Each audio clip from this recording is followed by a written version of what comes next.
Bienvenidos al despacho del crimen. Hoy hablaremos de casos que estremecen. Adolescentes que, siendo apenas unos chicos, cometieron asesinatos que nadie en su entorno pudo imaginar. Historias que nos obligan a mirar de frente la parte más oscura de la juventud.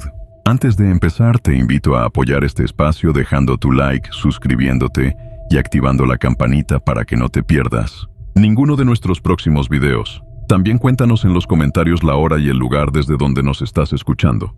Comenzamos.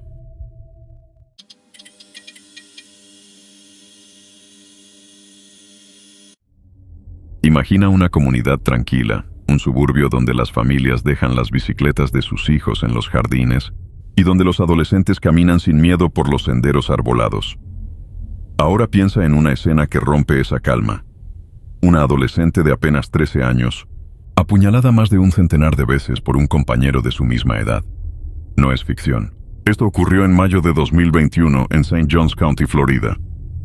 El asesino era Aidan Fucci, un chico de 14 años. La víctima, Tristan Bailey. Lo que parecía una vida común en un vecindario seguro se convirtió en una de las historias más perturbadoras de violencia juvenil en Estados Unidos.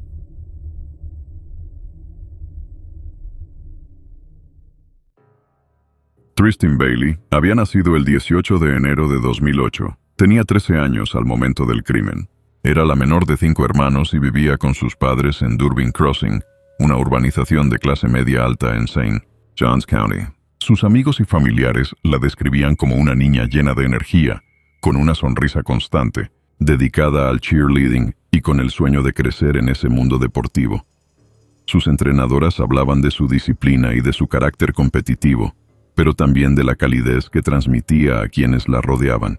Era el tipo de adolescente que siempre estaba involucrada en actividades, que buscaba ser parte de algo y que irradiaba confianza.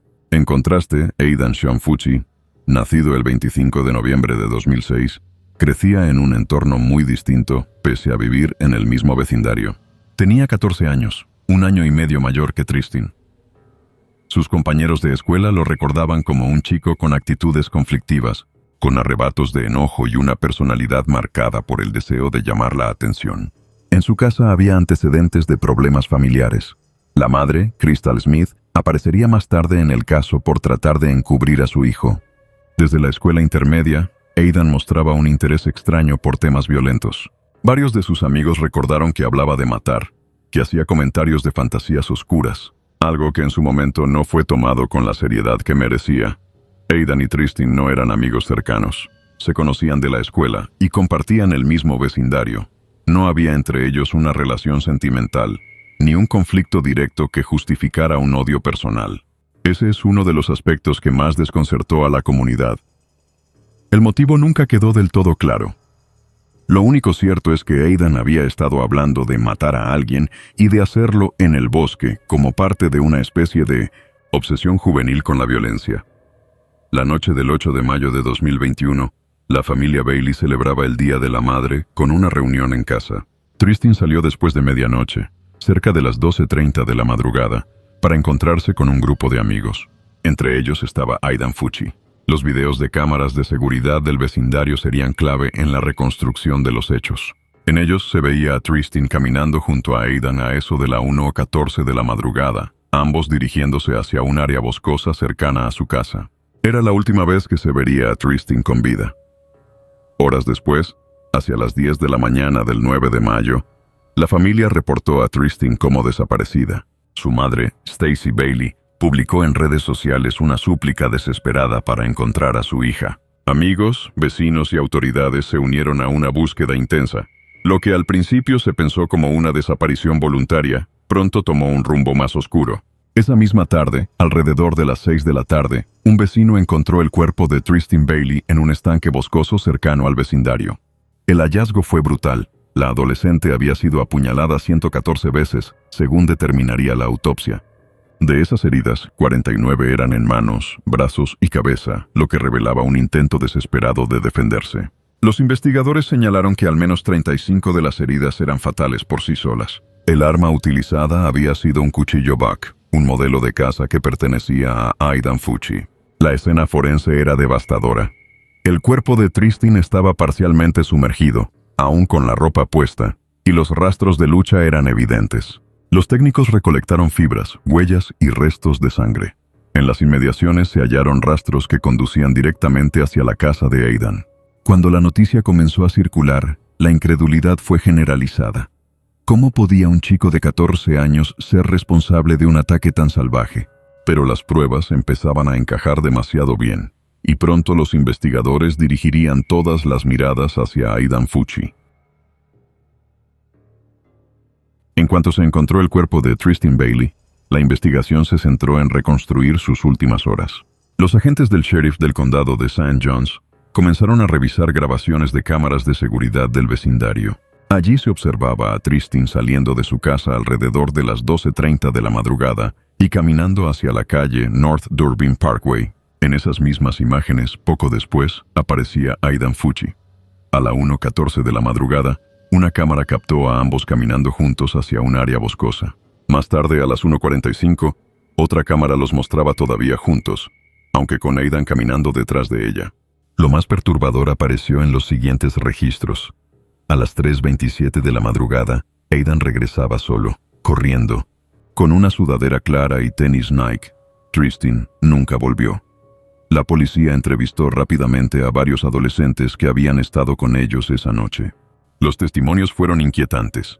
Algunos contaron que Aidan solía hablar de matar a alguien, de llevar a una persona al bosque y apuñalarla. Uno de sus amigos relató que Aidan había dicho que iba a matar a alguien esa noche, aunque nadie lo tomó en serio. Esas frases, que parecían simples alardes adolescentes, de pronto se convertían en confesiones previas de intención.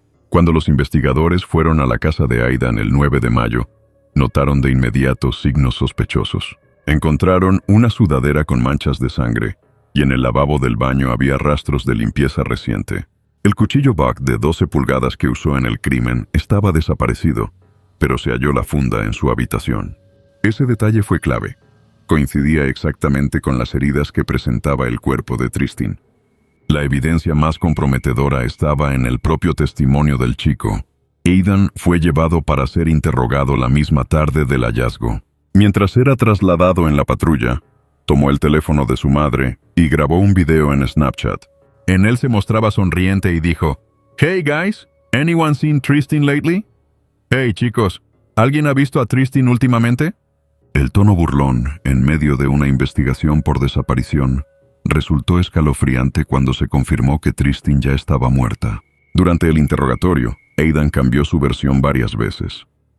Primero dijo que había estado con Tristin, pero que se habían separado. Luego afirmó que otro joven la había atacado. Finalmente, se contradijo tantas veces que los detectives decidieron arrestarlo bajo sospecha de asesinato. La autopsia confirmó lo que las imágenes y la confesión indirecta sugerían. Tristin había recibido 114 puñaladas. El médico forense señaló que al menos 49 eran defensivas, lo que mostraba su lucha desesperada por sobrevivir. También encontraron la punta del cuchillo rota incrustada en el cuero cabelludo de la víctima, detalle que ligaba directamente el arma con la violencia desmedida del ataque. Mientras tanto, la madre de Aidan, Crystal Smith, jugó un papel que más tarde tendría consecuencias legales. Las cámaras de seguridad dentro de su propia casa la captaron lavando la sudadera ensangrentada de su hijo poco después del crimen. Esa acción sería interpretada como intento de encubrimiento. El 10 de mayo, apenas un día después del hallazgo, el sheriff Robert Hardwick anunció públicamente que el sospechoso, Aidan Fucci, había sido arrestado por asesinato en segundo grado. Posteriormente, la fiscalía aumentaría el cargo a asesinato en primer grado debido a la brutalidad del ataque y la premeditación, sugerida por los testimonios. La comunidad quedó devastada. En el vecindario, flores, globos y mensajes comenzaron a acumularse en el lugar donde se halló el cuerpo. En la escuela, se organizaron vigilias en memoria de Tristin, recordándola con velas y sus colores de cheerleader, el verde y el aqua. Lo que más llamaba la atención a la opinión pública era la frialdad de Aidan. No solo había hablado con anterioridad de matar, sino que después del crimen parecía incapaz de dimensionar lo que había hecho. Sus publicaciones en Snapchat y la falta de remordimiento se convirtieron en un símbolo del horror que este caso representaba.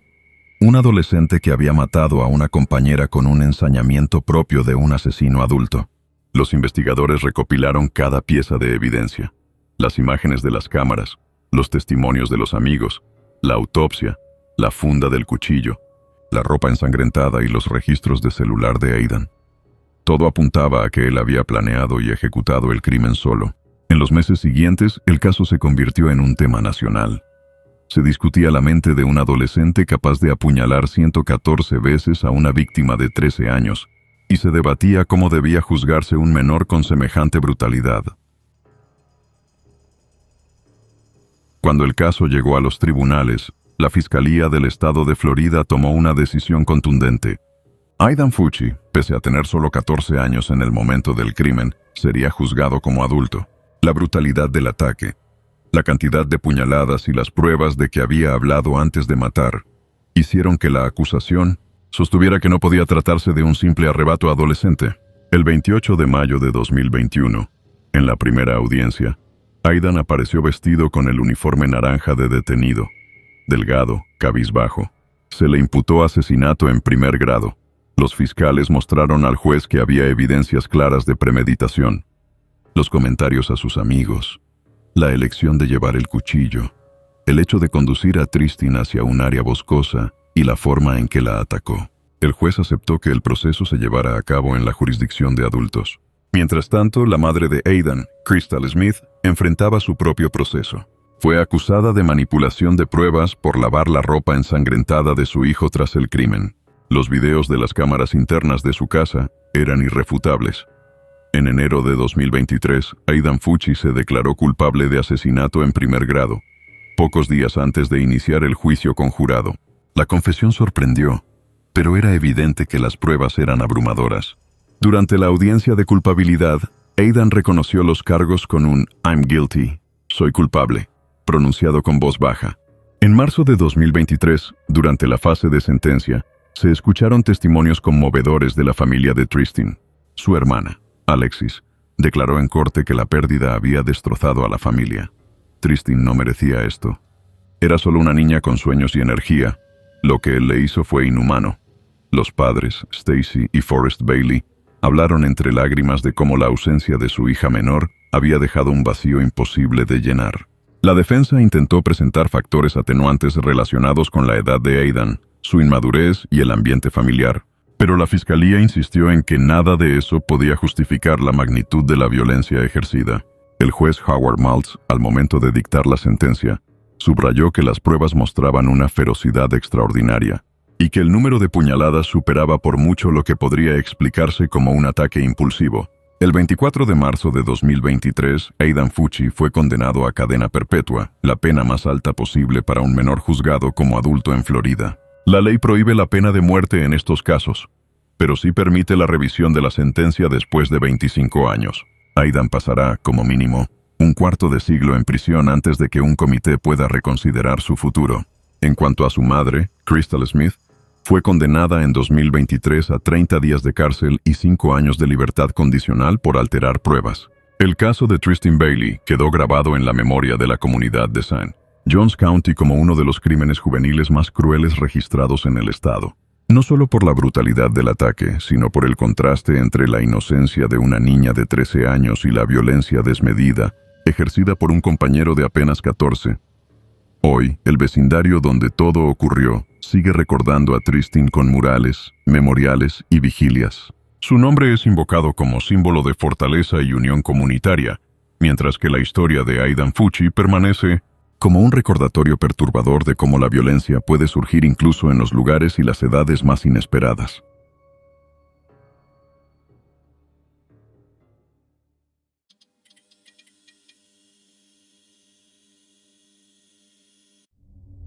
Un martes de octubre de 2013, en una escuela secundaria de Massachusetts, un adolescente de apenas 14 años cometió un crimen que estremeció a todo Estados Unidos. La víctima fue su propia profesora, una mujer de 24 años que dedicaba su vida a enseñar matemáticas y a motivar a sus alumnos. El ataque no ocurrió en un callejón oscuro ni en una zona peligrosa, sino dentro de la escuela, en un baño de profesores. Este es el caso de Philip Chisholm y el asesinato de Colleen Ritzer.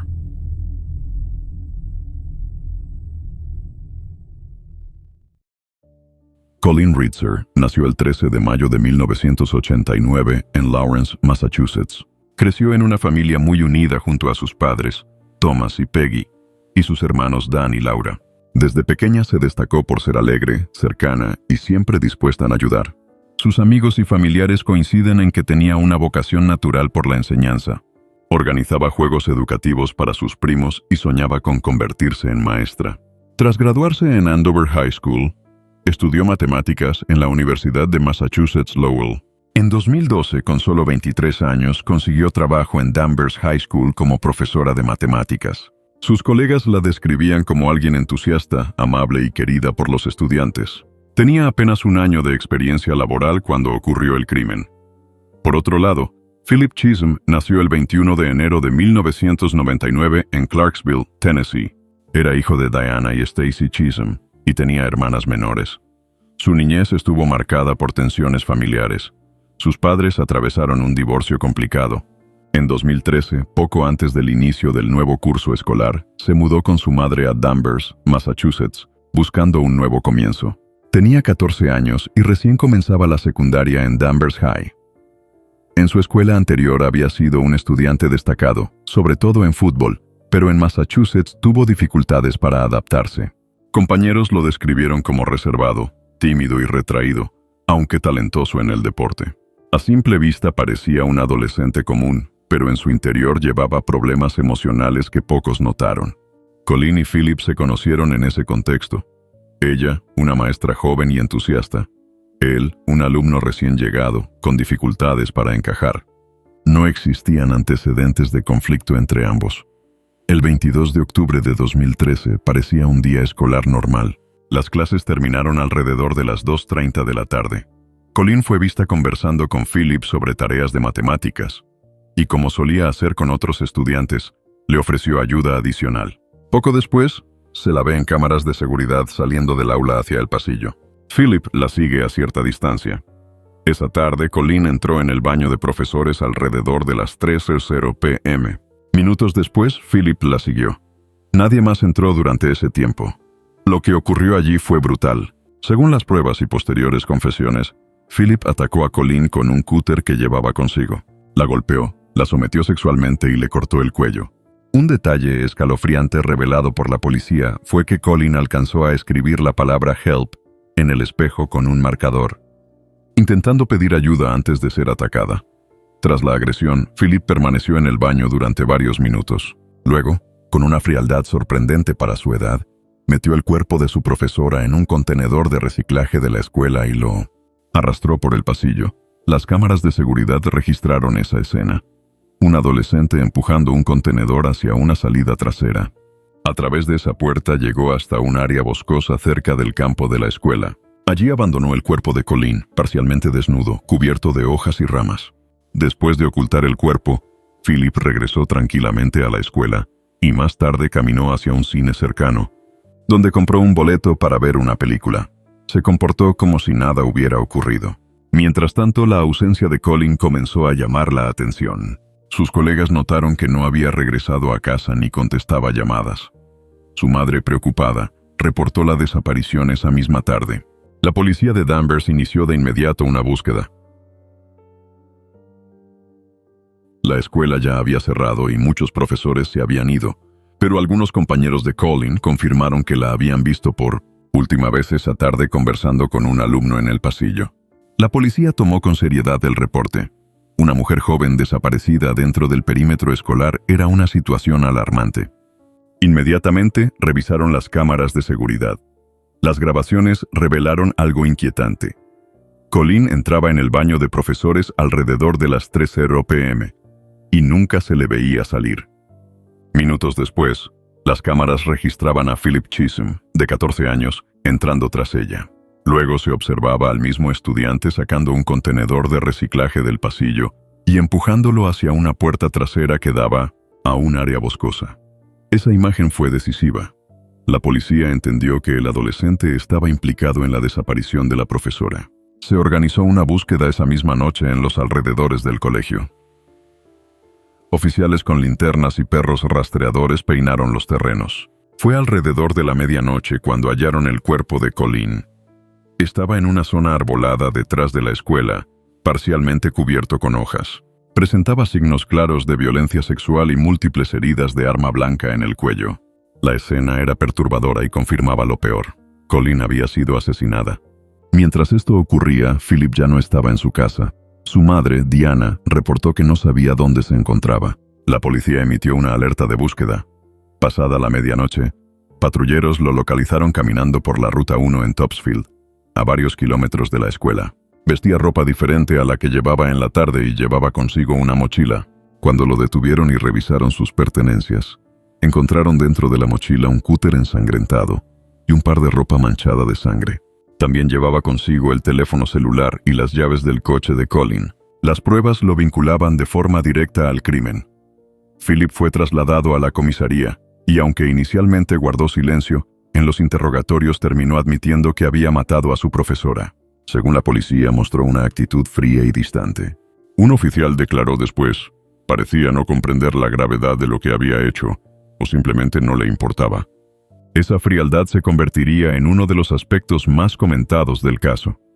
La autopsia confirmó que Colleen había sido atacada sexualmente y asesinada con cortes profundos en el cuello. El cúter encontrado en la mochila de Philip coincidía con las lesiones. En la escena también hallaron huellas de arrastre y rastros de sangre que conectaban el baño con el bosque. El marcador con el que Colleen había escrito la palabra "help" estaba en el lugar. Todo apuntaba a una agresión premeditada. Philip había llevado el arma desde el inicio. La investigación policial se reforzó con testimonios de compañeros de clase. Varios declararon haber visto a Colleen hablar con Philip ese día sobre tareas de matemáticas. Otros recordaron que en las semanas previas él había mostrado conductas extrañas, como aislarse y dibujar escenas de violencia en su cuaderno. Sin embargo, nadie imaginó que llegaría a cometer un crimen. La familia Ritzer recibió la noticia del hallazgo en la madrugada del 23 de octubre. Sus padres y hermanos quedaron devastados. Peggy, su madre, declaró a la prensa días después: Colleen soñaba con enseñar y estaba cumpliendo su sueño. Se la llevaron de la forma más cruel. Su padre, Tom, pidió que se recordara a su hija por la pasión con la que vivía, no por la forma en que murió. En Danvers, la comunidad escolar entró en estado de shock. La escuela cerró temporalmente. Se colocaron flores y mensajes en memoria de Colleen en la entrada, y cientos de alumnos asistieron a vigilias con velas. El crimen dentro de un lugar considerado seguro y cometido por un estudiante contra una maestra impactó profundamente a toda la región.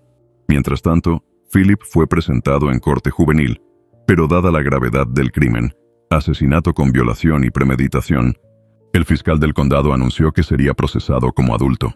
La decisión generó debate, pero la evidencia era tan contundente que no hubo oposición mayoritaria. Durante las audiencias iniciales, la defensa intentó resaltar la edad del acusado y su supuesto estado mental. Se mencionó que había mostrado signos de depresión, dificultades para adaptarse a su nueva vida en Danvers y posibles problemas de salud mental.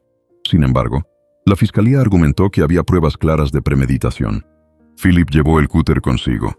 Esperó a que Colleen entrara en el baño, la siguió y la atacó. El hecho de que después arrastrara el cuerpo y ocultara pruebas demostraba que comprendía perfectamente lo que estaba haciendo. El juicio comenzó en 2015 y atrajo gran atención mediática. Los fiscales presentaron las grabaciones de seguridad de la escuela, que mostraban los movimientos de Philip esa tarde.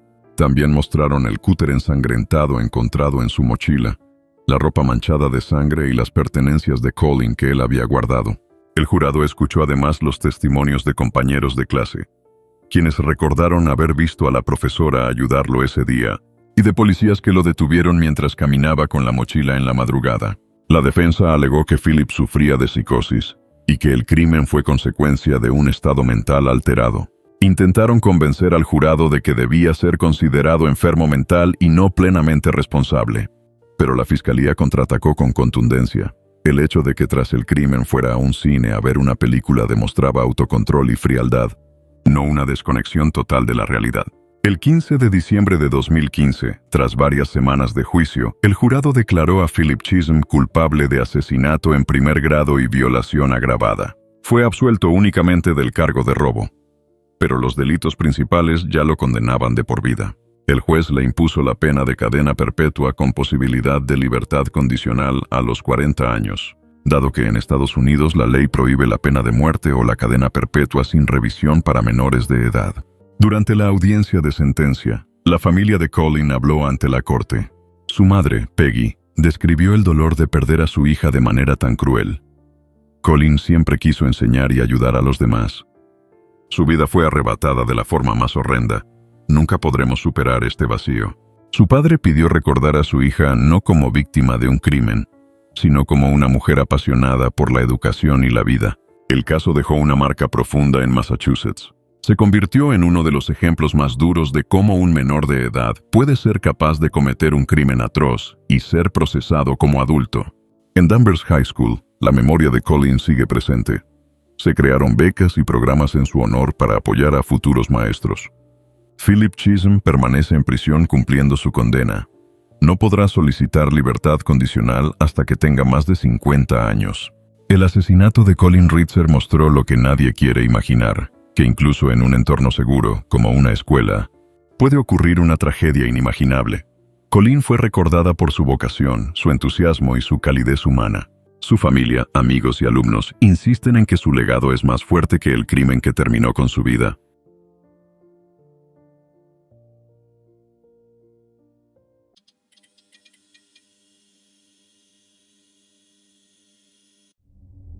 Imagina a un chico de 17 años que, a plena luz de un caluroso verano en Florida, decide acabar con la vida de las dos personas que lo habían criado. Y no lo hace en secreto. No lo hace en un arranque inmediato y después se esconde. Lo hace con planificación, con frialdad, y tras terminar, limpia lo justo para disfrazar el escenario y organiza una fiesta en la misma casa, invitando a decenas de amigos que bailan, ríen y beben, sin saber que, a pocos metros de ellos, los cuerpos sin vida de sus padres yacen ocultos bajo una cama. Este no es un guión de ficción. Es la historia de Tyler Hadley.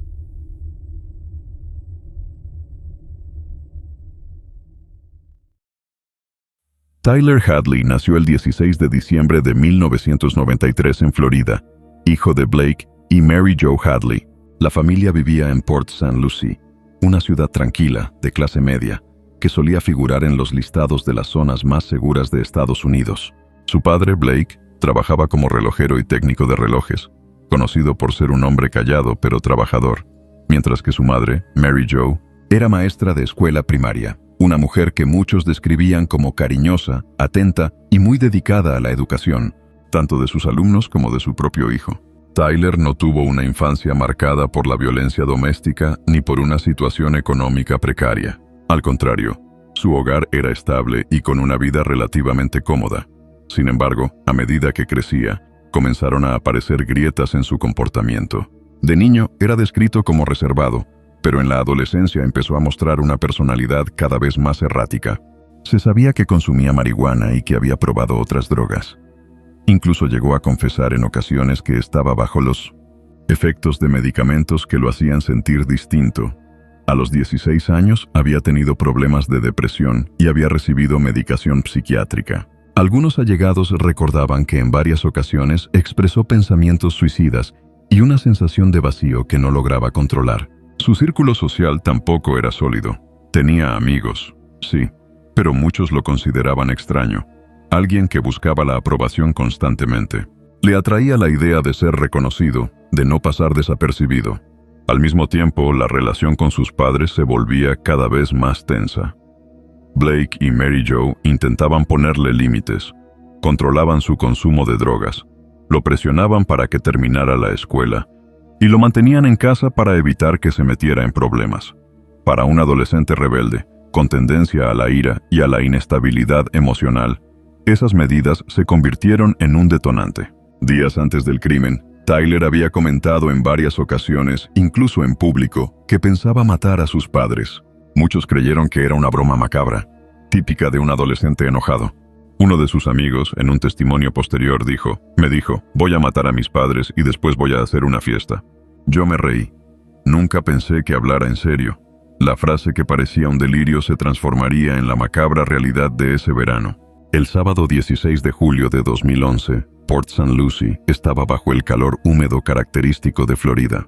Esa tarde, Tyler publicó en su perfil de Facebook un mensaje corto, "Party at my crib tonight", Maybe. Una invitación que parecía ambigua, pero que corrió rápidamente entre sus compañeros de escuela y conocidos. La idea de que Tyler, cuyos padres siempre habían sido estrictos, pudiera organizar una fiesta, llamaba la atención. Sin embargo, lo que nadie imaginaba es que el joven ya había tomado una decisión irreversible. Horas antes de esa publicación, Tyler estuvo buscando por internet la forma de deshacerse de sus padres. También revisó el tema de la pena capital en Florida, como si tuviera claro que lo que estaba a punto de hacer le costaría la vida.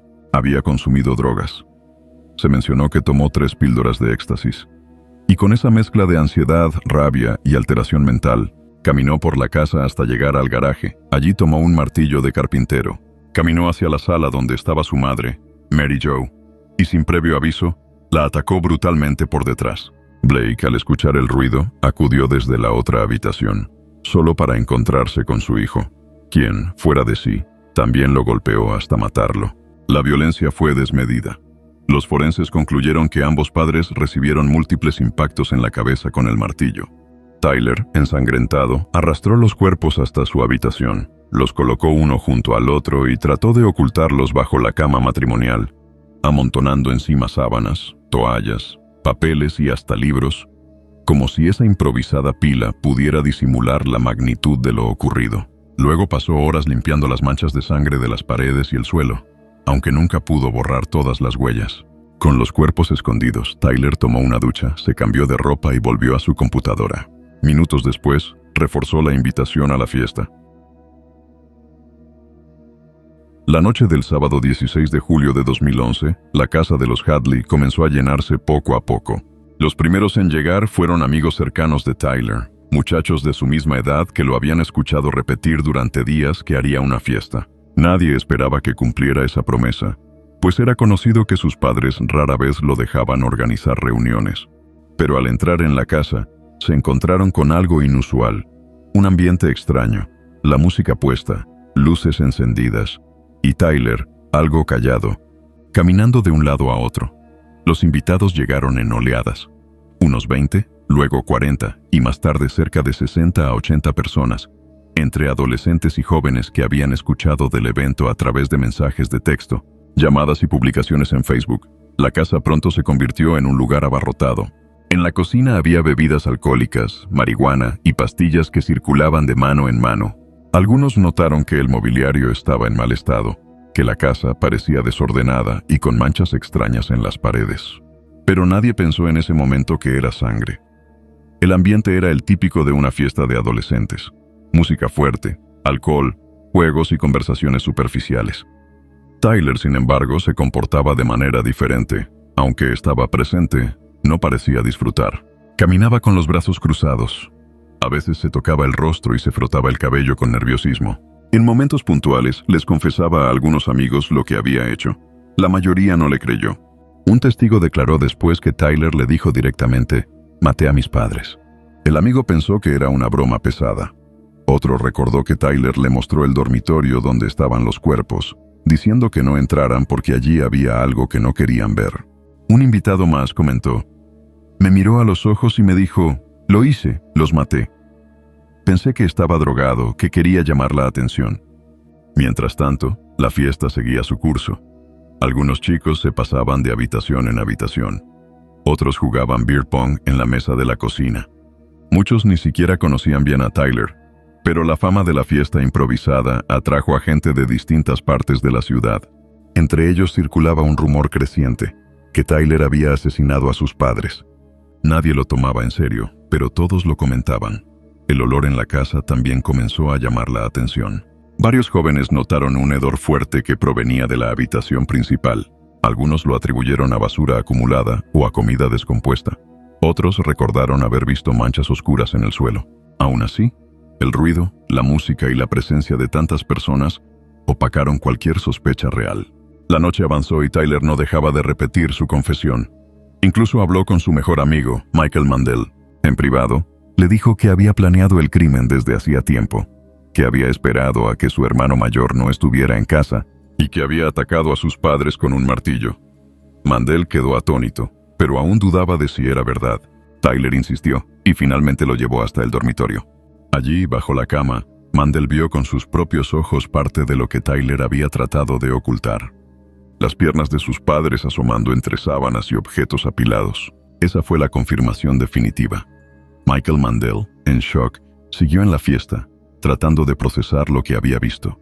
Más tarde diría que no quiso salir corriendo de inmediato porque pensó que Tyler podría volverse contra él. Al contrario, permaneció en la casa, observando cómo su amigo seguía interactuando con los demás, como si nada hubiera pasado. Incluso se tomaron una fotografía juntos. En esa imagen, que después circularía en todos los medios, Tyler aparece con expresión seria, mientras Michael lo abraza forzando una sonrisa, consciente de la terrible realidad oculta en esa vivienda. Pasada la medianoche, los asistentes comenzaron a irse. Algunos dejaron mensajes en Facebook agradeciendo la fiesta, sin imaginar lo que había ocurrido allí. Tyler, exhausto y con la mirada perdida, se quedó solo después de que el último invitado se marchó. Era la madrugada del 17 de julio cuando su mejor amigo, Michael, tomó la decisión de llamar a la policía. A las 4:30 de la madrugada, los agentes de Port St. Lucie recibieron el aviso. Mandel, acompañado de otro amigo, relató lo que Tyler le había confesado y lo que había visto en el dormitorio. Los oficiales no dudaron en acudir al lugar. Cuando llegaron, encontraron a Tyler sentado en el porche de la casa, en estado de confusión, como si esperara a que lo arrestaran. Los policías entraron al interior y la escena fue devastadora. Manchas de sangre en varias habitaciones, objetos esparcidos por todas partes y un olor penetrante. En la habitación principal, debajo de la cama cubierta por sábanas y ropa, descubrieron los cuerpos de Blake y Mary Jo Hadley. El crimen ya no era un rumor de fiesta, era un hecho confirmado. Los agentes aseguraron la vivienda y esposaron a Tyler en el exterior. No opuso resistencia. En el registro posterior, encontraron varias búsquedas en su computadora que dejaban claro que había planificado el crimen. Páginas sobre métodos para ocultar cuerpos, información sobre la pena de muerte en Florida y foros donde había comentado que quería organizar una fiesta después de matar a sus padres. Los testimonios de los asistentes a la fiesta se convirtieron en pruebas clave. Varios declararon que Tyler les había confesado directamente: «Acabo de matar a mis padres». Otros recordaban haber notado un olor extraño en la casa y manchas en las paredes. Uno de ellos declaró: «Pensamos que era una broma, pero lo repetía con tanta seriedad que nos incomodaba». Michael Mandel, el mejor amigo de Tyler, relató con detalle cómo el asesino le había mostrado los cuerpos ocultos y cómo había sentido miedo de ser la siguiente víctima. La policía entrevistó también a vecinos, quienes aseguraron no haber escuchado nada extraño esa tarde. El ataque con un martillo había sido rápido y brutal, y Tyler, después del crimen, no había hecho ningún escándalo que alertara a la comunidad. Durante el interrogatorio, Tyler confesó los hechos sin mostrar remordimiento inmediato. Explicó que había tomado 3 pastillas de éxtasis antes de cometer el crimen y que lo había planeado durante días. También dijo que la relación con sus padres era tensa, que sentía que lo controlaban demasiado y que esa noche había tomado la decisión definitiva. Según sus palabras, sabía que iba a hacerlo, solo estaba esperando el momento. El caso se convirtió rápidamente en noticia nacional. Un adolescente que asesina a sus padres y organiza una fiesta con decenas de invitados sobre la escena del crimen era algo difícil de asimilar incluso en un país acostumbrado a hechos violentos. Los titulares lo llamaron el asesino de la fiesta o el chico que celebró sobre la tumba de sus padres. Mientras tanto, los investigadores forenses seguían documentando cada detalle de la casa. Huellas de sangre en el teclado de la computadora, rastros en el garaje donde Tyler había tomado el martillo y mensajes en Facebook enviados apenas minutos después del doble asesinato. Todo indicaba que no se trataba de un arrebato momentáneo, sino de un crimen premeditado. La noticia del crimen corrió con velocidad en Port St. Lucie. La comunidad, acostumbrada a ser catalogada como una de las ciudades más seguras de Florida, quedó en estado de shock. Los vecinos que conocían a Blake y Mary Jo describieron a la pareja como personas ejemplares. Él, trabajador, reservado y dedicado a su familia. Ella, maestra entregada y muy querida por sus alumnos. Nadie podía comprender cómo su propio hijo, de apenas 17 años, había sido capaz de matarlos con tanta brutalidad. Los medios locales y nacionales invadieron la zona, y el caso pronto se convirtió en un símbolo del lado más oscuro de la adolescencia en Estados Unidos. La imagen de la casa, acordonada con cinta policial amarilla, se repetía en televisión, acompañada por titulares que hablaban del Party Killer. El morbo aumentaba al saberse que decenas de jóvenes habían bailado, bebido y jugado dentro de la misma vivienda mientras los cuerpos de los padres permanecían bajo la cama. El 19 de julio de 2011, 3 días después del crimen, Tyler fue acusado formalmente de 2 cargos de asesinato en primer grado. Aunque tenía 17 años, la gravedad del caso hizo que fuera procesado como adulto. Los fiscales enfatizaron que el crimen fue premeditado y cruel, y que no había espacio para indulgencia.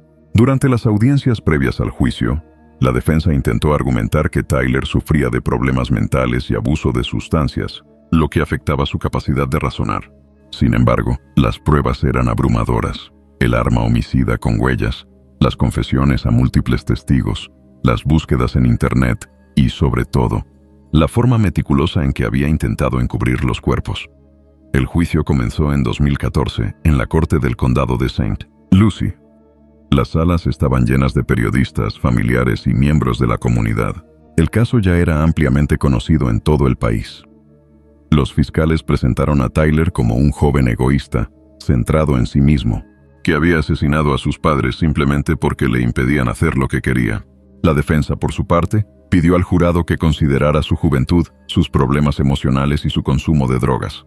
Las declaraciones de los invitados a la fiesta estremecieron al jurado. Escuchar que, en medio de la música y el alcohol, Tyler repetía una y otra vez, "los maté", mientras sus amigos lo tomaban como un chiste, revelaba un nivel de frialdad y desconexión que pocos podían entender. La fotografía tomada junto a Michael Mandel esa noche fue presentada como una pieza clave, mostrando al acusado posando horas después del crimen, con los cuerpos de sus padres a pocos metros de distancia.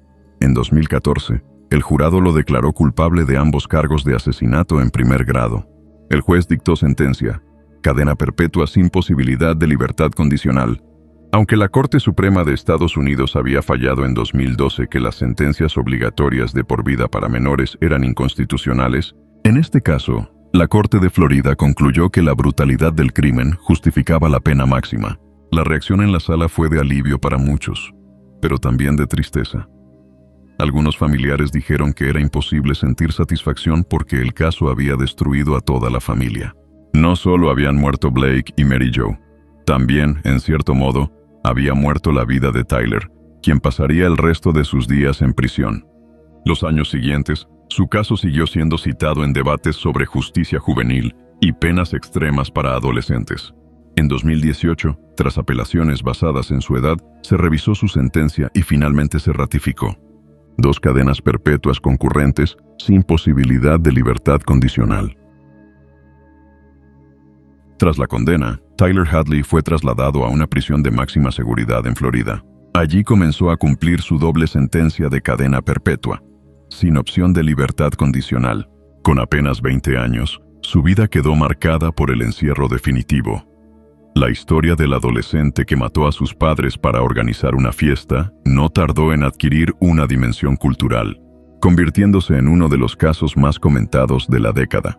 En prisión, Tyler mantuvo una conducta irregular. Durante los primeros años fue descrito como un interno retraído, que rara vez interactuaba con los demás.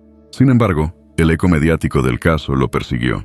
Reportajes, documentales y hasta programas de crímenes reales retomaron su historia, recordando cómo la juventud, las drogas y la falta de límites habían derivado en una tragedia sin precedentes. Uno de los elementos más perturbadores es que Tyler nunca mostró un arrepentimiento claro en los días inmediatamente posteriores al crimen. En cartas filtradas desde prisión, llegó a escribir frases que reflejaban cierta banalidad sobre lo ocurrido. En una de ellas decía: "Mis padres me amaban mucho, pero los maté igual". Con el tiempo, algunos psicólogos que lo evaluaron afirmaron que presentaba rasgos de narcisismo y una fuerte incapacidad para valorar las consecuencias de sus actos. El caso también dejó una profunda huella en Port St. Lucie. La comunidad, que había visto crecer a Tyler, se enfrentó a la incomodidad de aceptar que un muchacho aparentemente normal había cometido un parricidio tan brutal. La escuela donde estudiaba reforzó programas de apoyo psicológico y charlas sobre consumo de drogas y salud mental. Los vecinos de la familia Hadley nunca volvieron a mirar la casa de la misma forma. Durante meses permaneció vacía y silenciosa, convertida en símbolo del horror. Los amigos de Tyler que habían estado en aquella fiesta, cargaron con un peso emocional difícil de sobrellevar. Varios de ellos dieron entrevistas a lo largo de los años, reconociendo que aún tenían pesadillas por haber estado celebrando a pocos metros de los cuerpos. Michael Mandel, el mejor amigo, dijo en una ocasión: «Esa noche me cambió para siempre. Ver lo que vi y saber que mi amigo lo había hecho es algo de lo que nunca me voy a recuperar». A más de una década de los hechos, el nombre de Tyler Hadley sigue siendo recordado cada vez que se habla de crímenes cometidos por adolescentes en Estados Unidos. Su historia se menciona como ejemplo de lo que ocurre cuando confluyen la rebeldía juvenil, el consumo de drogas, los trastornos emocionales y la incapacidad de aceptar límites parentales. Blake y Mary Jo, las verdaderas víctimas de esta tragedia, son recordados por su familia y comunidad como personas bondadosas y entregadas. La ironía dolorosa es que aquello que buscaban, poner disciplina y proteger a su hijo de las drogas y los problemas, terminó siendo el motivo que lo llevó a verlos como un obstáculo que debía eliminar. Hoy, Tyler Hadley continúa en prisión. Tiene poco más de 30 años y seguirá allí hasta el fin de su vida. Su caso permanece como una advertencia, un recordatorio sombrío de que incluso en los hogares más comunes y aparentemente estables, puede gestarse una tragedia inconcebible.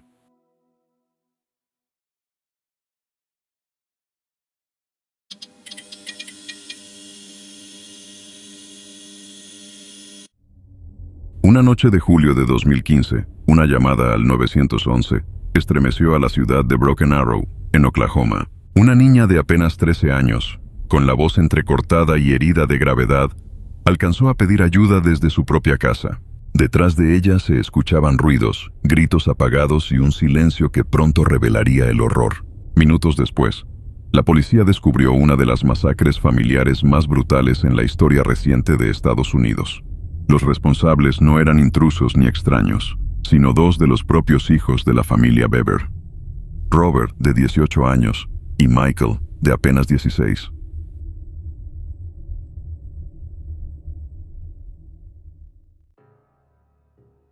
La familia Beber estaba compuesta por David y April, los padres, 5 hijos varones: Robert, Michael, Daniel, Christopher y un bebé de 2 años, y 2 hijas, Crystal y Victoria. A simple vista, eran una familia típica de los suburbios de Oklahoma. Vivían en una casa amplia, de 2 pisos, en un vecindario tranquilo. Sin embargo, con el tiempo se supo que la dinámica dentro de ese hogar estaba lejos de ser normal. Los vecinos apenas tenían contacto con ellos. Algunos decían que los niños casi nunca salían y que los padres eran estrictos, incluso autoritarios. La familia estaba aislada, no socializaba, y rara vez los hijos eran vistos jugando fuera de la casa o compartiendo con otros jóvenes de la comunidad. El aislamiento contribuyó a que, durante años, nadie notara lo que se gestaba en la mente de Robert y Michael. Michael Beber, el menor de los 2 acusados, nació en 1999. Para 2015 tenía 16 años. Era descrito como callado, reservado, con una actitud retraída. Sus conocidos lo recordaban como alguien que pasaba largas horas frente a la computadora, sumergido en foros y videojuegos, con poco interés por la interacción social. Su hermano Robert era la figura dominante. 3 años mayor, con un carácter más fuerte, había desarrollado una visión perturbadora de la vida. Quería hacerse famoso a través de la violencia. En Internet consumía obsesivamente contenido sobre asesinos seriales, tiroteos masivos y atentados. Idolatraba a figuras como los autores de la masacre de Columbine y fantaseaba con superar sus crímenes en magnitud y brutalidad. La influencia de Robert sobre Michael era enorme. Testimonios posteriores señalaron que Michael lo veía casi como un modelo a seguir. Ambos compartían horas navegando en la llamada Dark Web, leyendo manifiestos de criminales, recopilando información sobre armas y asesinatos masivos. Se animaban mutuamente, planeando una masacre que, según ellos, los colocaría en la historia. Robert hablaba de matar a toda su familia como el primer paso, y luego salir a cometer asesinatos en masa en lugares públicos, utilizando el dinero de las tarjetas de crédito de sus padres para financiar armas y equipo. Michael, aún adolescente, siguió esa visión. En las semanas previas al ataque, los hermanos empezaron a acumular cuchillos y armas blancas. Según los registros policiales, llegaron a tener varias dagas, navajas y cuchillos de caza comprados por internet. Practicaban técnicas de ataque y repasaban una y otra vez los detalles de su plan. Todo debía comenzar dentro de la casa, la eliminación de su propia familia. El 22 de julio de 2015, en plena noche, pusieron en marcha lo que habían planeado. La primera en ser atacada fue Crystal, de 13 años, quien logró sobrevivir a pesar de múltiples heridas de cuchillo. Fue ella quien, ensangrentada, logró escapar lo suficiente para marcar el 911 y alertar a la policía. Pero antes de eso, los hermanos ya habían descargado toda su furia contra sus padres y sus hermanos menores. Cuando los oficiales llegaron a la casa, se toparon con una escena de terror indescriptible. Había cuerpos en diferentes habitaciones, manchas de sangre por doquier, y un silencio sepulcral apenas roto por los sollozos del bebé que había quedado con vida en la planta alta. 5 miembros de la familia Bever yacían muertos: los padres, David y April, y 3 de los hijos: Daniel, de 12 años, Christopher, de 7, y Victoria, de apenas 5. Crystal, herida de gravedad, fue rescatada a tiempo. El bebé de 2 años fue encontrado ileso. En el patio trasero, escondidos entre arbustos, la policía encontró a Robert y Michael. Estaban armados con cuchillos, cubiertos de sangre y sin mostrar señales de arrepentimiento. Habían intentado huir, pero no llegaron lejos. La frialdad con la que hablaron tras la detención impactó a los investigadores. Michael, con 16 años, apenas alcanzaba a dimensionar la magnitud de lo ocurrido, pero dejó en claro que no se trataba de un arrebato. Era parte de un plan cuidadosamente premeditado. La investigación forense fue minuciosa. Los cuerpos presentaban múltiples heridas de arma blanca, principalmente en el cuello y el torso, lo que demostraba un ataque rápido y despiadado.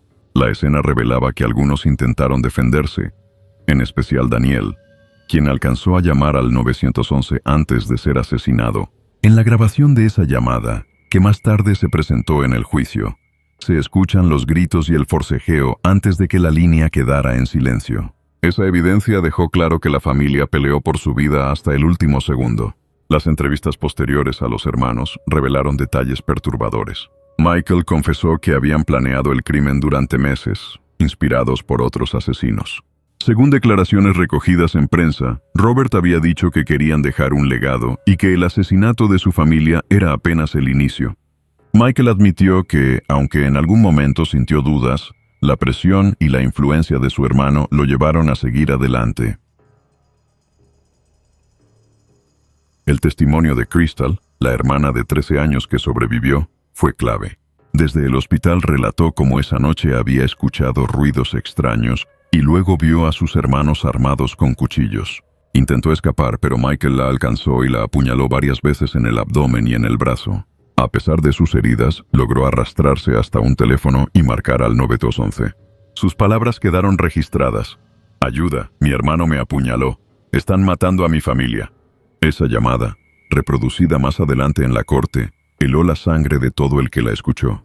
El caso conmocionó a Oklahoma y rápidamente ocupó titulares nacionales. Era difícil de asimilar. 2 adolescentes habían asesinado casi a toda su familia, con una violencia atroz y sin mostrar remordimiento. Los medios lo llamaron la masacre de Broken Arrow. La sociedad se preguntaba cómo fue posible que algo así ocurriera sin que nadie lo notara a tiempo. Mientras tanto, la recuperación de Crystal fue lenta. Pasó semanas hospitalizada, sometida a cirugías para reparar el daño de las cuchilladas. A pesar del trauma, su testimonio fue fundamental. Ella no solo relató lo ocurrido, sino que también pidió justicia para sus padres y sus hermanos. Su fortaleza, contrastada con la frialdad de Michael y Robert, generó un fuerte impacto en la opinión pública. Tras las primeras audiencias, quedó claro que el proceso judicial contra Robert y Michael Bever sería complejo. Robert, al ser mayor de edad, enfrentaba directamente la posibilidad de cadena perpetua sin libertad condicional. Michael, con 16 años, estaba en un punto intermedio, demasiado mayor para ser tratado como un niño, pero aún menor de edad según la ley de Oklahoma. Finalmente, la fiscalía decidió juzgarlo como adulto debido a la gravedad del crimen. Los testimonios iniciales mostraban la dinámica entre los 2 hermanos. Robert era el líder, el que había planeado cada detalle y motivado a su hermano a unirse. Michael era más bien el ejecutor secundario, pero igualmente activo durante la masacre. En los interrogatorios, los detectives notaron que Michael tendía a minimizar su papel, aunque la evidencia mostraba lo contrario. Varias de las heridas en Crystal, por ejemplo, fueron atribuidas directamente a él. Un punto clave del caso fue la llamada al 911 hecha por Daniel, el hermano de 12 años. En esa grabación, que se presentó en el tribunal, se escucha cómo el niño suplica ayuda mientras su voz se interrumpe abruptamente. Para la fiscalía, esa llamada demostraba no solo la brutalidad del ataque, sino también que los hermanos sabían que estaban siendo descubiertos y aún así continuaron matando. Los forenses también aportaron pruebas contundentes. Explicaron que las armas blancas utilizadas eran cuchillos de caza de gran filo, comprados por internet semanas antes del crimen. Las huellas dactilares de ambos hermanos aparecieron en las armas y en distintos puntos de la escena. El ADN de las víctimas estaba esparcido por toda la casa, lo que confirmaba el nivel de violencia. Durante el proceso, los investigadores revelaron lo que habían encontrado en los dispositivos electrónicos de los Bever. Había búsquedas sobre masacres como la de Columbine, sobre cómo fabricar armas caseras, y archivos donde describían sus intenciones de asesinar a cientos de personas después de matar a su familia. El plan incluía usar las tarjetas de crédito de sus padres para comprar armas de fuego y viajar por distintos estados cometiendo asesinatos. Querían convertirse en una dupla de asesinos masivos. Crystal, ya recuperada de sus heridas más graves, testificó contra sus hermanos. Con valentía relató cómo fue atacada por Michael y cómo vio a Robert asesinar al resto de la familia. Su testimonio, junto con la evidencia forense, dejó pocas dudas sobre la culpabilidad de ambos. La joven pidió que se hiciera justicia y que el sacrificio de su familia no quedara impune. La defensa de Michael intentó presentarlo como un adolescente manipulado por su hermano mayor. Sus abogados alegaron que Michael carecía de madurez y que había actuado bajo presión. Sin embargo, los fiscales mostraron extractos de sus propias declaraciones, donde admitía haber participado activamente y haber estado consciente de lo que hacía. En una de sus confesiones dijo: «Yo sabía lo que iba a pasar. No pensé que me detendría». El juicio tuvo amplia cobertura mediática. La opinión pública estaba dividida entre quienes veían a Michael como una víctima de la influencia de Robert y quienes lo consideraban igualmente responsable. Lo que quedó claro es que el crimen había sido premeditado y ejecutado con brutalidad. La masacre de Broken Arrow no solo destruyó a una familia, sino que también dejó una huella en la comunidad. Vecinos y conocidos organizaron vigilias en memoria de las víctimas, colocando flores y velas frente a la casa. El impacto fue tal que, años más tarde, la vivienda terminó siendo demolida. En su lugar se levantó un parque conmemorativo para honrar a David, April, Daniel, Christopher y Victoria. Mientras tanto, Michael y Robert permanecían bajo custodia a la espera de su destino final. En 2018 se conoció el desenlace judicial del caso. Robert Bever, como mayor de edad y principal instigador, fue condenado a cadena perpetua sin posibilidad de libertad, condicional tras declararse culpable de 5 cargos de asesinato en primer grado y un cargo de asalto con arma mortal. Esa declaración buscó evitar la pena de muerte, algo que la fiscalía había contemplado al inicio del proceso. Michael Bever enfrentó su propio juicio en 2018. El tribunal escuchó nuevamente los testimonios de Crystal y de los investigadores, además de las grabaciones del 911 y los informes forenses. La fiscalía recalcó que Michael no fue un simple espectador, sino un participante activo, responsable directo de las heridas en su hermana y de ataques a otras víctimas. La defensa insistió en que había sido manipulado por Robert, un hermano mayor obsesivo y dominante.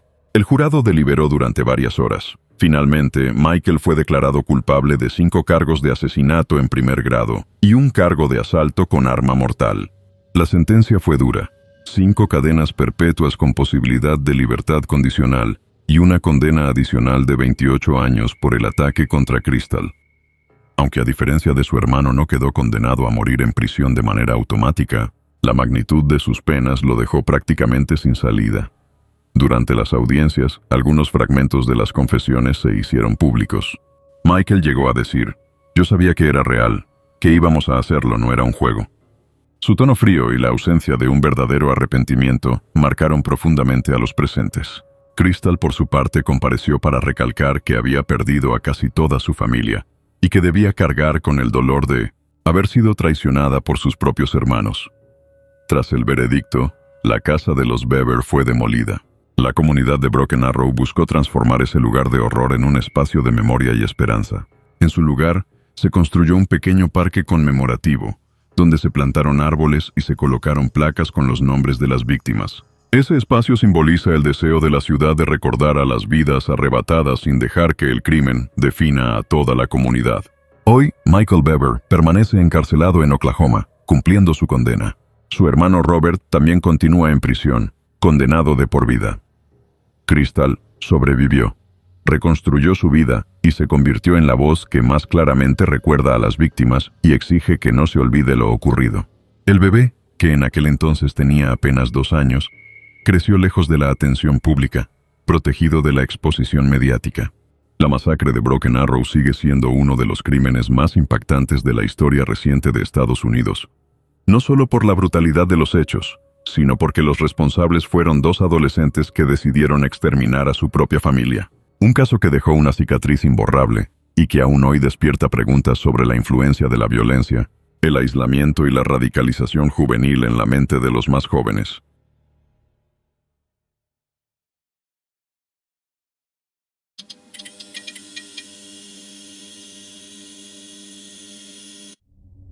En la madrugada del 6 de julio de 2012, los padres de una adolescente de 16 años en Morgantown, West Virginia, descubrieron que su hija no estaba en casa. La ventana de su habitación estaba entreabierta y una banqueta de la cocina había sido arrimada justo debajo, como si alguien la hubiera usado para salir sin hacer ruido. A simple vista parecía una travesura adolescente, una escapada nocturna común. Pero con el paso de las horas, ese detalle se transformaría en la primera pieza de un rompecabezas macabro que revelaría una traición imposible de imaginar. Una joven asesinada no por un extraño, sino por sus mejores amigas.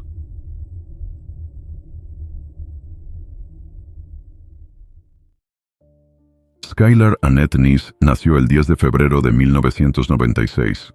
Era hija única de Mary y Dave Neese, una familia trabajadora y unida. Dave era empleado en un taller de mantenimiento de Walmart y Mary trabajaba como secretaria médica. Los Neese se describían a sí mismos como una familia modesta, pero orgullosos de su hija. Skylar era aplicada en la escuela, responsable con sus tareas y tenía sueños de estudiar derecho para convertirse en abogada de defensa. Sus padres la recordaban como una adolescente sociable, con un carácter alegre y una personalidad que atraía a quienes la rodeaban. Desde niña, Skylar mostró inteligencia y determinación. Se mantenía como una estudiante de buenos promedios y era empleada a medio tiempo en un restaurante local, Wendy's, donde sus compañeros de trabajo la consideraban confiable y entusiasta. Pero como toda adolescente, también buscaba encajar y sentirse parte de un círculo social. Fue en la secundaria donde se consolidó la amistad con 2 chicas que marcarían su vida, Sheila Eddy y Rachel Shove. Sheila Eddy había nacido el 28 de septiembre de 1995 en Virginia, pero creció en Morgantown después de que su madre, Tara Clendenin, se mudara allí con ella. Sheila era carismática, extrovertida y disfrutaba de ser el centro de atención. Sus publicaciones en redes sociales la mostraban como una chica segura de sí misma, siempre en fiestas y rodeada de amigos. Sin embargo, quienes la conocían también notaban su carácter impulsivo y dominante. Rachel Shove, en cambio, era diferente. Nació el 10 de junio de 1996, hija de padres divorciados, y vivía con su madre, Patricia, en un vecindario cercano. Era activa en la Iglesia Católica, participaba en actividades escolares y tenía fama de ser educada, aunque reservada. Su amistad con Sheila la sacó de ese perfil discreto y la vinculó al círculo social donde Skylar también estaba incluida. El trío se consolidó en los años previos al crimen. Eran inseparables, al menos en apariencia. Publicaban fotos juntas en redes sociales. Se presentaban como mejores amigas y pasaban horas entre ellas, dentro y fuera de la escuela. Pero bajo esa fachada, la relación se volvió cada vez más conflictiva. Skylar comenzó a sentirse desplazada y llegó a compartir en Twitter mensajes que dejaban entrever sus tensiones, como cuando escribió: «Siempre es divertido cuando tus supuestas mejores amigas se olvidan de ti». A mediados de 2012, los roces eran evidentes. Skylar sospechaba que Sheila y Rachel hablaban de ella a sus espaldas y discutían con frecuencia. Aún así, seguía intentando mantener la amistad, sin saber que esas diferencias crecerían hasta volverse mortales. La noche del 5 de julio de 2012, Skylar llegó a casa después de su turno en Wendy's. Saludó a sus padres y se encerró en su habitación, como cualquier adolescente al final de un día normal. Pero alrededor de la medianoche, Shelia y Rachel llegaron en un automóvil y la convencieron de salir por la ventana, como lo había hecho antes en otras escapadas. No había señales de violencia en su cuarto, solo la banqueta movida y la cortina levantada. Skylar entró al coche, un sedán de color plata. El plan era conducir hasta el condado de Greene, en Pensilvania, una zona rural que las chicas solían frecuentar para fumar marihuana y conversar. Sin embargo, esa madrugada el viaje no era un simple paseo. En el asiento trasero del auto, ocultos bajo unas mantas, iban 2 cuchillos, un cambio de ropa y productos de limpieza. Shelia y Rachel habían decidido con antelación lo que ocurriría esa noche: acabar con la vida de Skylar. El viaje de las 3 adolescentes avanzó hacia el norte, dejando atrás Morgantown y cruzando la frontera estatal hasta un área rural y solitaria del condado de Greene, en Pensilvania. Era una zona que ya conocían, tranquila, alejada de las luces de la ciudad y de cualquier testigo. Habían estado allí antes para fumar y pasar tiempo entre ellas, lo que hacía que Skylar no sospechara nada extraño. Una vez que llegaron al lugar, estacionaron el auto a un costado de un camino de tierra. Bajaron con una manta, un encendedor y un poco de marihuana para simular que iban a repetir la misma rutina de siempre.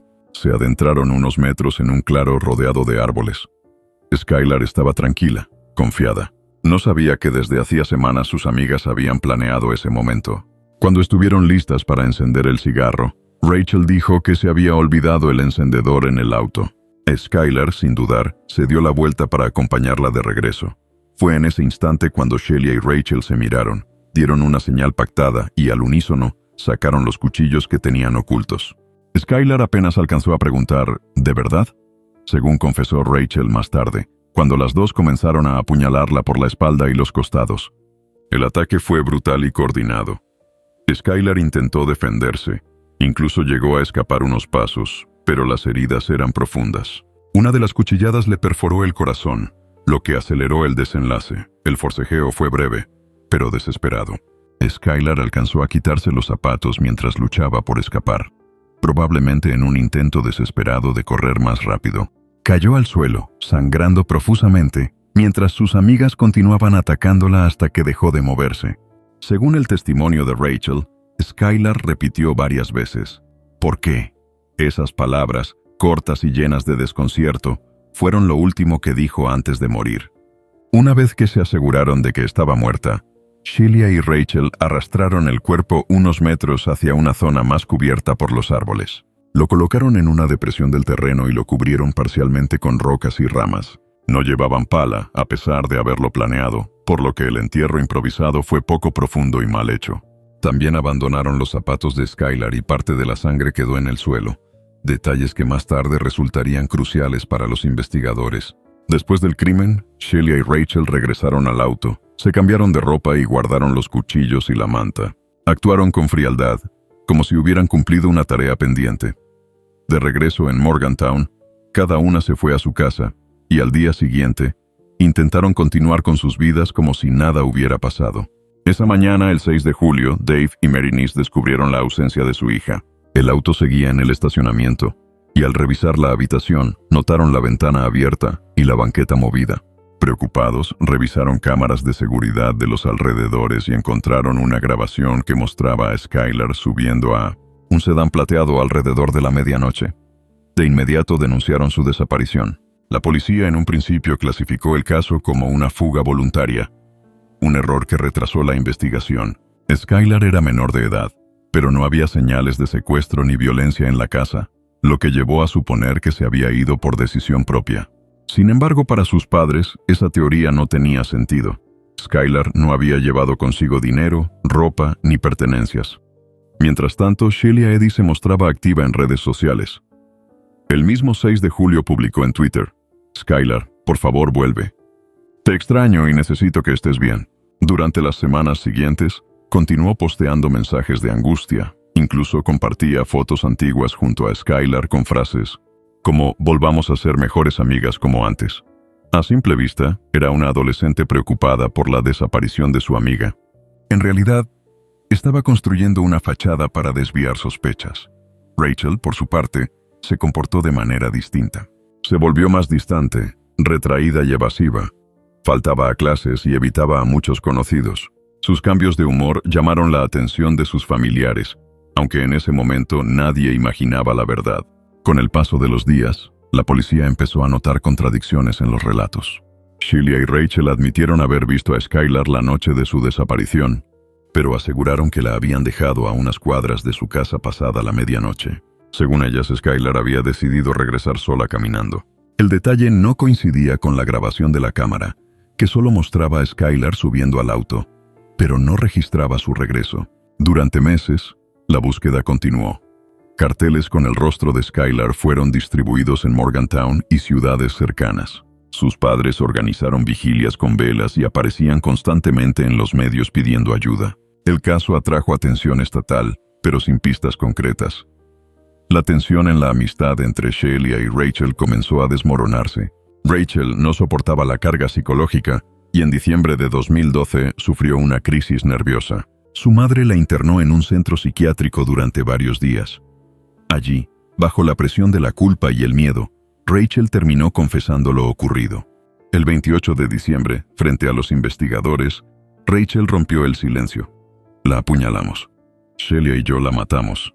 Esa declaración fue el giro decisivo del caso. La joven condujo a los investigadores hasta el lugar exacto del crimen, una zona boscosa en el condado de Greene. A comienzos de enero de 2013, bajo la nieve acumulada, se encontraron los restos humanos de Skylar Neese. La escena estaba tal como Rachel había descrito.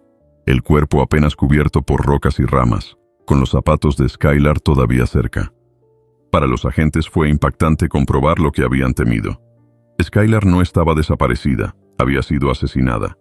El hallazgo forense fue clave. La autopsia confirmó múltiples heridas de arma blanca, con al menos una que perforó el corazón, lo que explicaba la rapidez de la muerte. También se hallaron cortes defensivos en los brazos y manos, prueba de que Skylar intentó resistirse. Esos detalles coincidían con el relato de Rachel, que mencionó cómo Skylar alcanzó a gritar «¿Por qué?», mientras trataba de huir. La confirmación de la muerte devastó a los padres de Skylar. Mary y Dave Neese habían mantenido la esperanza de que su hija apareciera viva, aunque fuera tras haberse fugado. La revelación de que había sido asesinada por sus dos mejores amigas era un golpe demasiado duro de asimilar. Dave declaró a la prensa: «Confiábamos en esas chicas, eran parte de nuestra vida. No puedo entender cómo alguien puede hacerle eso a su mejor amiga». La comunidad de Morgantown también quedó en shock. Durante meses habían visto a Shelia publicar mensajes de búsqueda y supuesta preocupación en Twitter, acompañando a la familia en vigilias y actos públicos. Nadie sospechaba que todo era una fachada. Incluso después del hallazgo del cuerpo, Shelia mantenía un comportamiento frío y desafiante. Uno de sus tweets, publicado tiempo después del crimen y antes de que la arrestaran, se volvió célebre por su crueldad. «Nunca confíes en una zorra. Confié en una y terminé con una cuchillada en la espalda». Con la confesión de Rachel, la policía obtuvo una orden judicial y comenzó a vigilar estrechamente a Shelia. Durante semanas, acumularon pruebas forenses y cotejaron el testimonio. Rachel había negociado una declaración de culpabilidad por homicidio en segundo grado a cambio de su cooperación. Gracias a esa colaboración, los investigadores lograron confirmar que ambas habían planeado el asesinato con antelación. Habían preparado cuchillos, ropa de recambio y productos de limpieza, y habían pactado el momento de la señal para atacar. El motivo, según confesó Rachel, era perturbador por lo trivial. Ya no soportaban a Skylar. Querían deshacerse de ella porque no la soportaban más. No hubo una razón de peso como dinero, celos románticos o un secreto en juego. El móvil era el rechazo, la exclusión, la idea de que Skylar se había convertido en una molestia para la dinámica de amistad de Shelia y Rachel. Esa explicación dejó al público aún más horrorizado. Una vida perdida por un capricho adolescente. La evidencia se reforzó con registros telefónicos. Los celulares de las tres chicas mostraban actividad que coincidía con la salida de Skylar y el trayecto hacia Pensilvania. Además, cámaras de seguridad en el vecindario captaron el momento en que Skylar subió al auto de Shelia y Rachel esa noche, lo que confirmaba que estaba con ellas y contradecía su versión inicial de haberla dejado en casa. Mientras Rachel colaboraba con la fiscalía, Shelia mantuvo silencio. Su actitud se volvió cada vez más arrogante, convencida de que no había pruebas suficientes para incriminarla. Sin embargo, la acumulación de evidencias y la confesión de su cómplice terminaron por sellar su destino. El 1 de mayo de 2013, Rachel Shove se declaró oficialmente culpable de homicidio en segundo grado. La audiencia fue breve, pero estremecedora. Allí, frente a la corte y a los padres de Skylar, admitió con lágrimas lo que había hecho.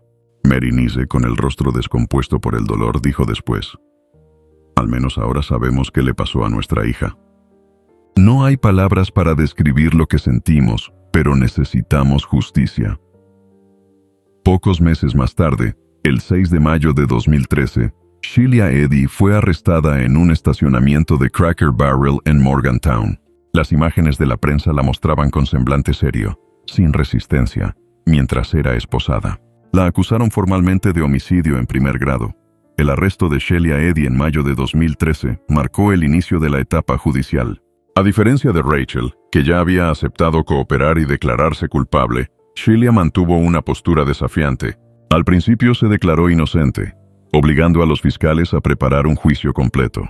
Sin embargo, la presión de la evidencia, la confesión de Rachel, los registros de celulares, las cámaras de seguridad y los restos encontrados, dejó claro que su margen de defensa era prácticamente nulo.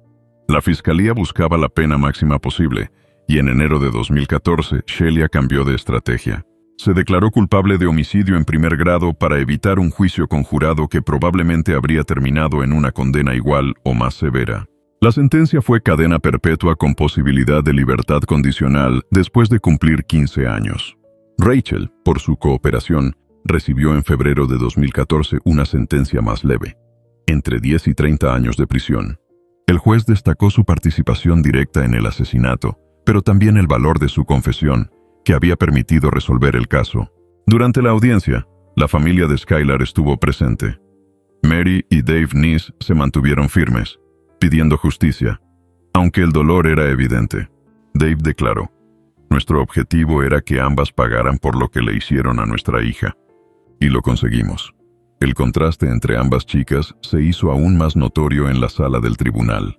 Rachel lloraba desconsolada, repitiendo que estaba arrepentida y que no había un solo día en que no pensara en lo que hicieron. Shelia, en cambio, se mostró fría, sin lágrimas, sin signos claros de remordimiento. Esa diferencia de actitud fue resaltada por la prensa y quedó grabada en la memoria de todos los presentes.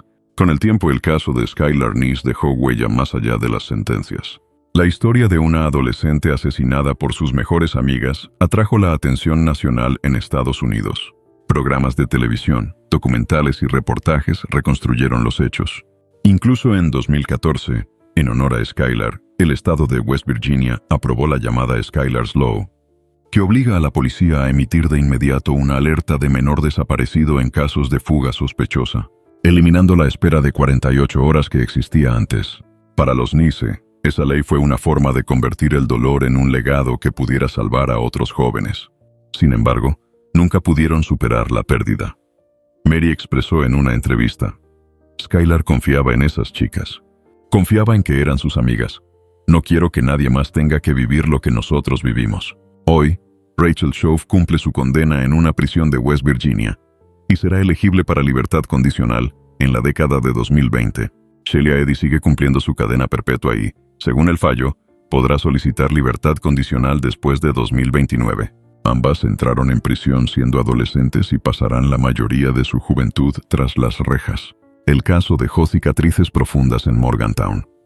Los amigos y compañeros de Skylar recuerdan su sonrisa, sus sueños de estudiar derecho y la injusticia de que su vida terminara de forma tan brutal a los 16 años. Su historia se convirtió en un recordatorio de que a veces las traiciones más mortales no vienen de extraños, sino de quienes se llaman mejores amigas.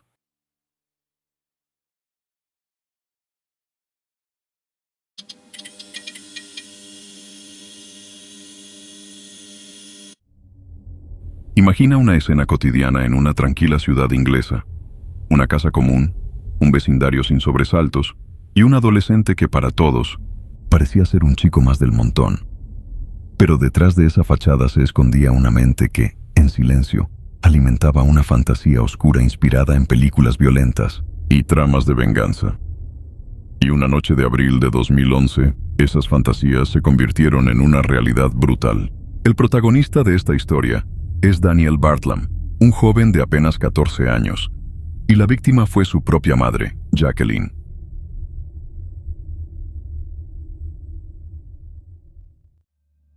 Jacqueline Bartlam, conocida por todos como Jackie, era una mujer de 47 años. Había trabajado como maestra y era madre de 2 hijos, Daniel y su hermano menor. Tras separarse del padre de Daniel, vivía en Nottinghamshire con sus hijos, esforzándose por darles estabilidad después de una ruptura matrimonial complicada. Los vecinos y conocidos la describían como una madre cariñosa y entregada, que trataba de mantener un ambiente familiar normal pese a las dificultades. Daniel, su hijo mayor, nació en 1996. Desde pequeño había mostrado una personalidad aparentemente normal. Asistía a la escuela, veía televisión, jugaba videojuegos. Pero quienes lo conocían más de cerca recordaban que era un chico retraído, con cierta dificultad para integrarse. Pasaba muchas horas frente al televisor y a la computadora, consumiendo contenidos que no siempre correspondían a su edad. Uno de sus intereses principales eran las series y películas de violencia, y en particular la telenovela británica Coronation Street, donde había quedado fascinado con una trama en la que un personaje asesinaba a su madre golpeándola con un martillo. Ese detalle se volvería fundamental. La adolescencia de Daniel no estaba siendo fácil. Había mostrado signos de rebeldía y resentimiento, especialmente hacia su madre, a quien culpaba en parte de la separación familiar. Jackie intentaba poner límites, pero los conflictos eran frecuentes. Según testigos posteriores, él había manifestado un carácter desafiante, con estallidos de ira y una tendencia a encerrarse en su propio mundo. En secreto, Daniel había comenzado a escribir en un cuaderno historias de ficción. Eran relatos oscuros en los que protagonistas adolescentes cometían asesinatos usando un martillo como arma. Eran textos detallados, casi guiones, donde narraba cómo planeaba los crímenes, las motivaciones y la manera de ocultar las pruebas. Nadie de su entorno sabía que esas historias eran en realidad ensayos de lo que pronto se transformaría en un hecho real. La noche del 25 de abril de 2011, en la casa familiar de Nottinghamshire, Daniel decidió llevar a cabo su plan. Tomó un martillo de la vivienda y esperó el momento en el que su madre estuviera relajada, sin sospechar nada. Con 14 años y una calma inquietante, golpeó repetidamente a Jacqueline en la cabeza. Los informes forenses posteriores establecieron que fueron múltiples impactos, infligidos con fuerza considerable para un adolescente de su edad. El ataque fue directo, sin dar oportunidad de defensa, pero la violencia no terminó allí. Tras matar a su madre, Daniel encendió fuego en la casa para destruir pruebas y simular que la muerte había sido un accidente. Sin embargo, las llamas no consumieron todo. Cuando los bomberos llegaron, lograron controlar el incendio y encontraron el cuerpo de Jackie. La escena dejó claras inconsistencias. Las quemaduras no eran el origen de la muerte, sino un intento de encubrimiento. Daniel, mientras tanto, intentaba mantener la calma. A los investigadores les dijo que había escuchado ruidos y que al bajar había visto la casa en llamas. Inventó una historia en la que se presentaba como un testigo confundido, sin responsabilidad alguna. Pero los investigadores pronto encontraron contradicciones, y sobre todo, algo que resultaría decisivo. El cuaderno con sus escritos sobre asesinatos ficticios, demasiado parecidos a lo que había ocurrido en la casa esa noche. Cuando la policía comenzó a examinar la casa tras el incendio, las dudas sobre la versión de Daniel aparecieron casi de inmediato. Los bomberos detectaron que el fuego había sido iniciado de manera intencional, con focos distintos dentro de la vivienda, lo que descartaba un accidente eléctrico o una causa fortuita. Y lo más revelador fue que la víctima, Jacqueline Bartlam, no había muerto por las llamas. Presentaba múltiples fracturas en el cráneo compatibles con el uso de un martillo. Los agentes pusieron la mirada en Daniel, el único testigo presente en el domicilio. Al principio, el adolescente mantuvo su versión. Dijo que había escuchado ruidos, que vio el humo y que intentó salir. Pero las inconsistencias eran claras. No tenía señales de haber intentado rescatar a su madre, y había detalles que no cuadraban. Los investigadores lo interrogaron con cautela, conscientes de su edad, pero cada respuesta lo hundía más. En los registros dentro de la vivienda, encontraron algo decisivo. un cuaderno donde Daniel había escrito relatos que describían, con sorprendente detalle, escenas de asesinatos cometidos por adolescentes contra sus propias madres. En esos textos, la víctima era atacada con un martillo y luego se encendía fuego para borrar evidencias. Era prácticamente una copia exacta de lo que había pasado con Jacqueline. Además, en la computadora de Daniel, descubrieron búsquedas en Internet y documentos con historias violentas. Había descrito personajes adolescentes que actuaban movidos por la rabia hacia sus madres y había incorporado elementos de programas televisivos. Uno de los puntos más inquietantes fue que se inspiraba directamente en Coronation Street, donde un personaje llamado John Stape había asesinado a una mujer con un martillo. Para los investigadores, no había dudas de que Daniel había tomado esa trama como modelo. El arma homicida, el martillo, apareció entre los restos. Estaba dañado por el fuego, pero los forenses pudieron confirmar que coincidía con las lesiones en el cráneo de la víctima. El análisis post-mortem determinó que Jacqueline había recibido varios golpes contundentes, aplicados con suficiente fuerza para causar fracturas mortales. Las marcas eran claras y consistentes con la herramienta recuperada. Los oficiales también hablaron con vecinos y conocidos. Todos coincidieron en que Jackie era una madre atenta, siempre preocupada por sus hijos. Algunos recordaban que Daniel podía ser distante, reservado, incluso desafiante, pero nunca habían imaginado que llegaría a algo así. Para los amigos de la familia, resultaba incomprensible que un adolescente, criado en un entorno relativamente estable, hubiera planeado y ejecutado semejante acto. Durante los interrogatorios posteriores, Daniel cambió varias veces su versión. Primero trató de sostener que había sido un extraño, alguien que había entrado en la casa. Luego insinuó que no recordaba nada. Más tarde, en una confesión parcial, llegó a admitir que había golpeado a su madre, pero trató de presentarlo como un arranque de ira más que como un plan. La evidencia escrita y digital lo desmentía. Todo mostraba premeditación.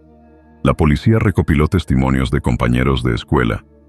Algunos dijeron que Daniel solía hablar de escenas violentas de televisión, que parecía obsesionado con ciertos programas y que hacía comentarios extraños. Uno recordó que había mencionado su idea de escribir un guión donde un hijo mataba a su madre. Nadie lo tomó en serio, creyendo que era solo imaginación adolescente.